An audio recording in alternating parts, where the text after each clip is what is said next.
Good evening and welcome to Express News. I'm Shubhendu Ghosh. 100 news and updates in just half an hour. Let's begin.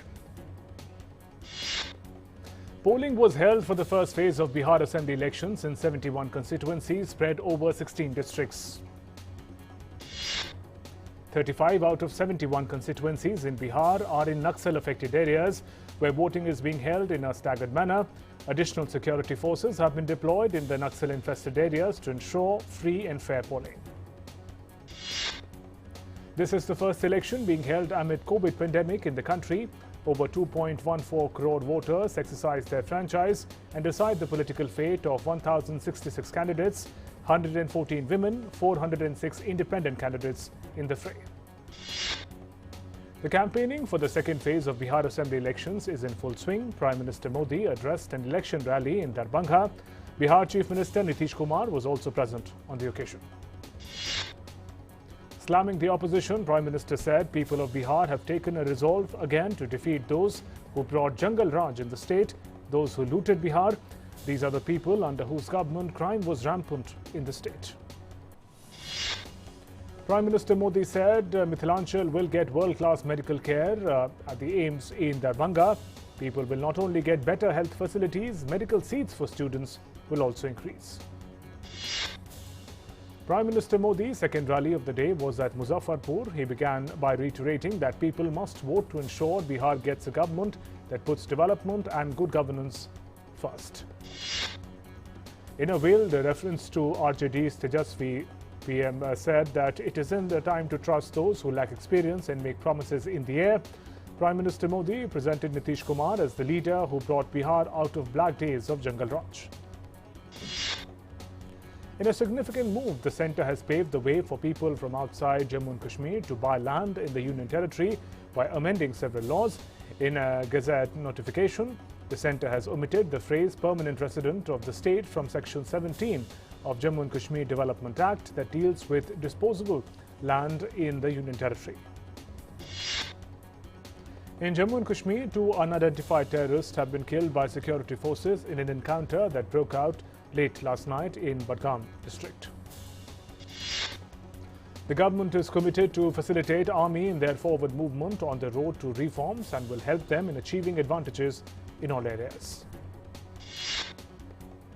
Addressing the Army Commanders Conference in New Delhi today, it said that the initiatives undertaken by Indian Army in the current security environment makes country proud. Rajnath Singh asserted that government will leave no stone unturned to strengthen the armed forces. In Kerala, former Principal Secretary of Chief Minister M. Sivasankar, allegedly involved in gold smuggling case, has been taken into custody by Enforcement Directorate in Thiruvananthapuram today. Union Health Minister Dr. Harshvardhan inaugurated state-of-the-art medical equipments at AIIMS Bhatinda. Health Minister said AIIMS Bhatinda would cater to better health facilities for people of Punjab. He said Union government will give all possible assistance to Punjab for improvement of health facilities in the state. The Director General of Civil Aviation DGCA has said that international scheduled commercial passenger flights from India will remain suspended until November 30th. International cargo flights and passenger flights approved by the government will continue to remain operational. Civil Aviation Regulator said international scheduled flights may be allowed on select routes on case-to-case basis. E-Sanjeevani, Ministry of Health and Family Welfare's telemedicine initiative has completed 6 lakh teleconsultations. It took only 15 days to complete the last 1 lakh consultations. Finance Minister Nirmala Sitharaman today participated in the first session on global responses to coronavirus during the 10th India-UK Economic and Financial Dialogue through video conferencing in New Delhi. Nirmala Sitharaman said that this session on sharing of experiences on coronavirus response, domestic priorities and policies for economic recovery shall help both countries refine their policy and help in learning to ensure better outcomes. India has leaped across a significant milestone in its fight against COVID-19. The national recovery rate has reached 90.85%.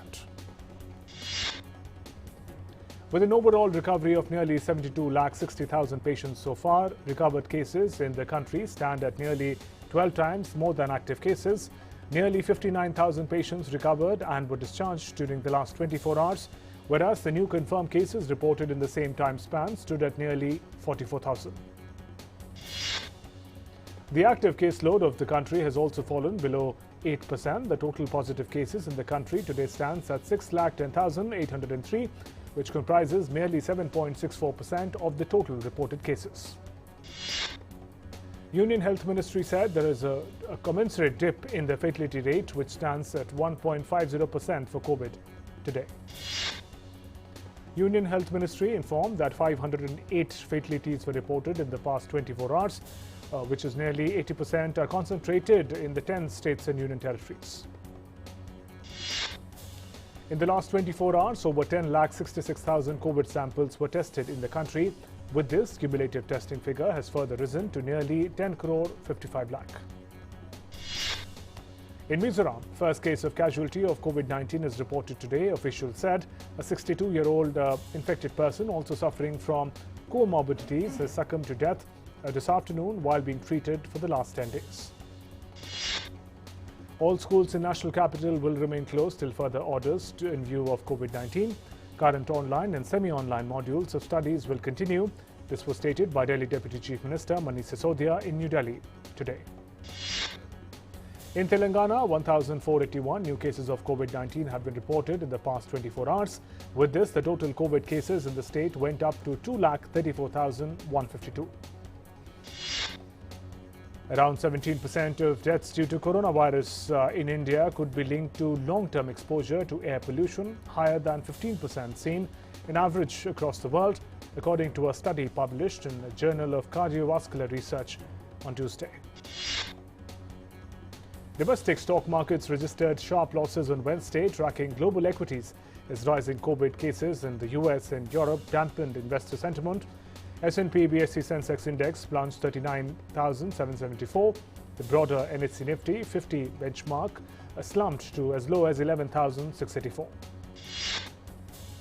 Gold prices slipped in early trade in domestic futures market on Wednesday, tracking trends of the international markets. MCX December gold contracts were trading lower, 0.10% at Rs 50,909 per 10 gram. Silver futures, meanwhile, on Wednesday dropped by Rs 86 to Rs 62,195 per kg as participants reduced their bets on low demand. Silver contracts for December delivery tumbled by 0.14%. The rupee depreciated 16 paise and settled at 73.87 against the US dollar on Wednesday, as heavy selling in domestic equity market and strengthening American currency weighed on investor sentiment. Crude oil futures on Wednesday fell by 3.51% to Rs 2,831 per barrel as participants reduced their positions on low demand. Crude oil for November delivery eased by 3.51% to Rs 2,831 per barrel. Oil prices slid about 2% on Wednesday as a surge in US crude stocks and growing coronavirus infections in the United States and Europe fanned fears of a supply glut and weaker fuel demand. Brent crude futures were down 74 cents or 1.8% at $40.46 a barrel. RBI is in its latest report on state finances said states are witnessing unprecedented pressures on their fiscal positions after the COVID-19 pandemic, and during it, the next few years are going to be challenging for them. According to the report, duration of stress on state finances will likely to be contingent upon factors like tenure of lockdown and risk of renewed waves of infections, all of which will make traditional backward-looking tax buoyancy forecasting models unreliable. The report has stressed the quality of spending and the credibility of state budgets will assume critical importance. States that presented their budgets after lockdown showed the deficit at an average of 4.6% of the GSDP. States that presented their budgets after lockdown showed deficit at an average of 4.6% of GSDP. The report has warned possible scissor effect, loss of revenues due to demand slowdown, coupled with higher expenditure associated with pandemic, may push the states in deep financial struggle. As of now, more than 4 crore 42 lakh coronavirus cases have been reported worldwide. With over 11,71,000 casualties, over 3 crore 24 lakh people have recovered from the virus. United States continues to top the list among worst-hit countries with the highest number of infections. US has crossed over 90,34,000 cases of coronavirus, with the death toll surging past 2,32,000. In the US, number of hospitalized COVID-19 patients is at 2 months high, straining healthcare system in some states. President Donald Trump has said an unprecedented COVID-19 stimulus package likely to be announced after November 3rd elections. He also reiterated his blame on House Speaker Nancy Pelosi for holding up federal spending package. World Health Organization has said that Europe needs a serious acceleration in the fight against coronavirus. A lack of contact tracing capacity could drive disease into darkness. It, however, added that there was no evidence that the virus was more transmissible or more deadly. In a frightening data by the French government, the number of COVID-19 patients in French intensive care units reached in 2 weeks the same level as during the peak of first wave in April. Considering this, French government is envisaging a month-long national lockdown to combat rise in coronavirus infections, which could take effect from midnight on Thursday. Meanwhile, Russia recorded 16,550 new coronavirus cases yesterday, including 4,312 in Moscow, pushing the national tally to over 15.47 lakh. With this, Russia has become the fourth worst affected country in the world. Considering the rise, wearing face masks in some public places has been made mandatory. Regional authorities have been asked to consider shutting bars and restaurants overnight. Spain plans to raise taxes on large companies and wealthy people to fund increased spending on social care and infrastructure as part of its 2021 budget. The government had already forecast earlier this month a worse-than-feared contraction of the coronavirus-battered economy this year and a strong rebound in 2021. Italy has approved a package of measures to support businesses hit by new restrictions aimed at reining in coronavirus hours after daily infections hit a new record high and COVID-19 related deaths jumped. Prime Minister Giuseppe Conte said measures will cost $6.38 billion and include grants, tax breaks, additional funds for temporary layoff schemes. Antibodies against the coronavirus declined rapidly in the British population during the summer. A study found on Tuesday suggesting protection after infection may not be long-lasting, raising the prospect of waning immunity in the community. The air connectivity between Bangladesh and India resumed on Wednesday, with 2 flights leaving Dhaka under air bubble arrangement between the two countries. More than 70 million Americans have cast ballots in the US presidential elections, more than half the total turnout of the 2016 election, with 1 week to go until Election Day. According to the latest tally from the US Elections Project, the tally, which shows a record-breaking pace that could lead to highest voter turnout in percentage terms in more than a century, is the latest sign of intense interest in the contest between Republican President Donald Trump and Democrat challenger Joe Biden. In the US, campaigning has risen to top level. Democrat White House challenger Joe Biden blasted President Trump as a conman during a campaign foray into traditionally Republican territory. Biden in Georgia said Trump's handling of coronavirus amounted to capitalization. US President Donald Trump held rallies in Wisconsin, Michigan, and Nebraska. President Trump's campaign website was briefly taken over by hackers who defaced the site on Tuesday. According to opinion polls, Trump lags behind in the election, but the race is tighter in critical battleground states like Arizona, Florida, and North Carolina. First Lady Melania Trump has made her first solo appearance to support her husband's election campaign. Speaking in Pennsylvania, she said her husband loved seeing those around him and his country succeed. Hundreds of protesters in Philadelphia marched through the city for a second night, demanding racial justice after police fatally shot a black man. The family of Walter Wallace, 27 years old, say he was suffering with mental health crisis when the officers opened fire on him. European Union chief negotiator Michel Barnier resumed talks in London with his British counterpart on Tuesday as the two sides try to strike a last-minute trade agreement less than 10 weeks before United Kingdom leaves bloc's orbit. UK Prime Minister Boris Johnson on Tuesday promised a crackdown on ruthless criminal gangs after at least 4 people died when a boat carrying migrants capsized off the French coast. PM Johnson described it as a terrible accident. Armenia and Azerbaijan accuse each other of violating a new US-supported ceasefire and fighting over mountain enclave of Nagorno-Karabakh. And Qatar has said it will investigate allegations that women booked on 10 flights were subjected to invasive examination at an airport in Doha. The women were checked for whether they had given birth after a baby was found in bin at Hamad Airport on 2nd October. A larger-than-life sculpture by Swiss artist Alberto Giametti is being sold at Sotheby's in New York on Tuesday. The monumental bronze at 105-inch tall, called Grand Femme 1, is being offered by Sotheby's in private sealed bid sale, where prospective buyers were required to submit their bids. Thai online retailer Kanita has captured a market of thousands by dressing up as zombie to sell the clothes of dead people in sales streamed live on social media. Kanita sources the clothing from funeral directors after monks give prayers for the dead. She donates part of her income from the sale to Buddhist temples. Overflowing with aging cats and who lost their owners to the COVID-19 pandemic, Barcelona's cat sanctuary El Jardnet del Gats has launched an online campaign named Whatever You Can Afford to get them adopted.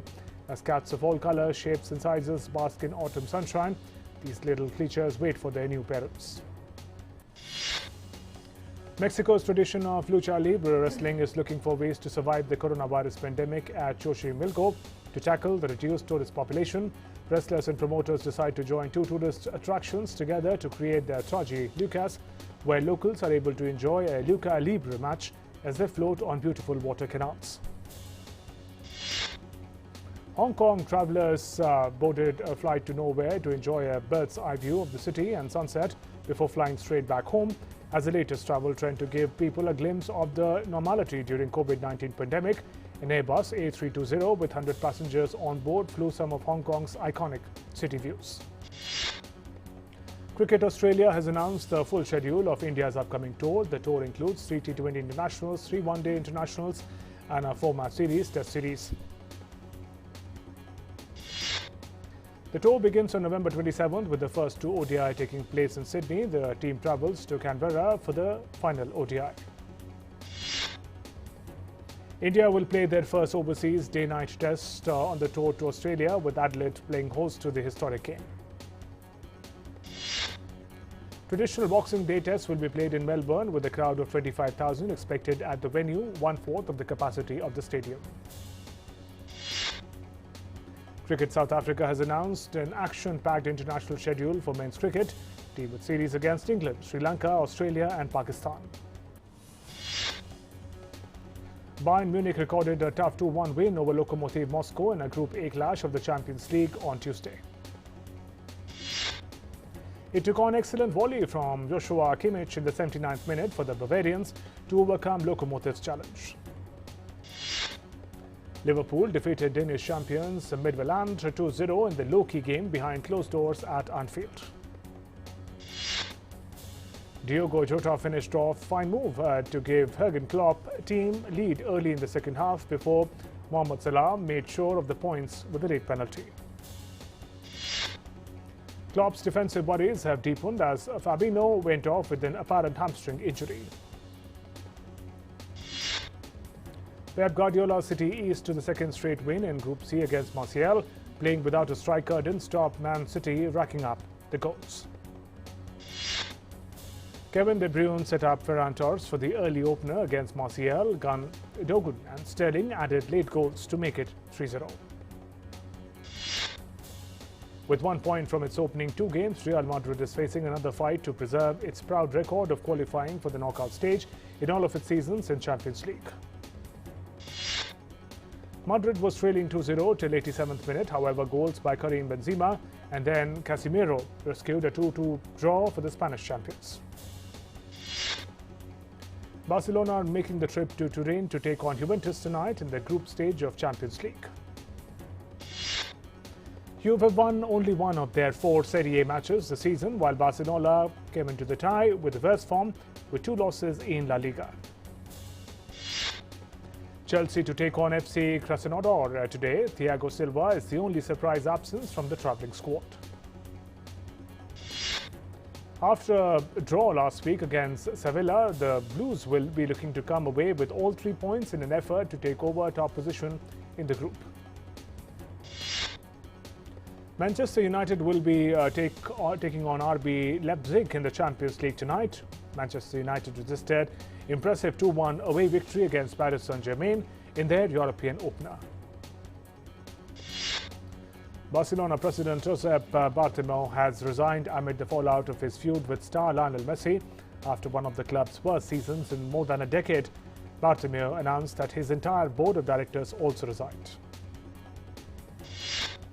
Los Angeles Dodgers have won a World Series championship for the first time since 1988. LA Dodgers beat the Tampa Bay Rays 3-1 in the Game 6 of the World Series on Tuesday at Texas. 24-year-old world 100-meter champion Christian Coleman has been banned for 2 years after missing 3 drug tests. Coleman, who was suspended from 14 May 2020, will miss the postponed Tokyo Olympics next year. Coleman won 100-meter gold, 4x100-meter relay gold at the World Championship in Doha in 2019. He has 30 days to file an appeal. Movie lovers got a turn on the red carpet at Cannes on Tuesday night as the organizers of its famed cinema festival kicked off a more low-key 3-day event showcasing a range of short films usually awash with Hollywood stars. Cannes was a much quieter version of its glamorous self. The organizers wanted to hold an event all the same, despite enduring travel restrictions, to shine a light on some films and give a boost to the cinema industry. 4 films that would have been part of the official main competition in May will be shown, while several short movies will compete for a prize. Former Daily Show host Jon Stewart will host and produce a new current affairs series for Apple Inc.'s streaming television service, as announced by Apple. The multi-season series on Apple TV Plus will bring comedian back to TV on a regular basis for first time since he ended his Emmy-winning run as the host of The Daily Show in 2015. However, no debut date for the Untitled series was announced. Apple said in a statement that each 1-hour episode will address a single issue and explore topics related to the current issues. Stewart's new series is part of a multi-year agreement with Apple to develop and produce projects for Apple TV Plus. Harry Styles is beating the late October blues with a sun-drenched music video for his latest single, Golden. Golden is follow-up to Styles' hit songs Watermelon Sugar and Adore You. The video released on Monday comes as it was reported that Styles is investing in a new music arena development in his hometown, Manchester. The new venue, which will be located on Manchester City's football club's Etihad campus, will be among the largest indoor venues in the United Kingdom and is set to open in 2023. Styles is expected currently to start his tour in Bologna, Italy on February 12, 2021. Ridiculed once again in a film featuring fictional Kazakh journalist Borat Sadiev, the ex-Soviet state of Kazakhstan has embraced the joke this time round and adopted Borat's catchphrase to try to attract tourists. Borat's first outing had caused anger in Kazakhstan, where authorities discouraged its screening and threatened legal action. Borat's subsequent movie delivery of prodigious bribe to American regime for making benefit once glorious nation of Kazakhstan, a follow-up to 2006 film, was released on Amazon Prime last week. Global icon Priyanka Chopra, Jonas Outlander star Sam Gigan, and celebrated singer Celine Dion are teaming up for a romantic drama to be bankrolled by Screen Gems. Priyanka Chopra shared the news on Twitter. Tentatively called A Text for You, the movie is inspired by 2016 German hit SMS für dich. And British star Emma Thompson will play the lead role in the upcoming comedy from filmmaker Sophie Hyde titled Good Luck to You. Leo Grant, the project will be produced by Genesis Pictures. Thompson is known for her critically acclaimed performances in movies such as Sense and Sensibility, Love Actually, and Saving Mr. Banks. And with that, we conclude this edition of Express News. News and updates continue after a short break. Namaskar.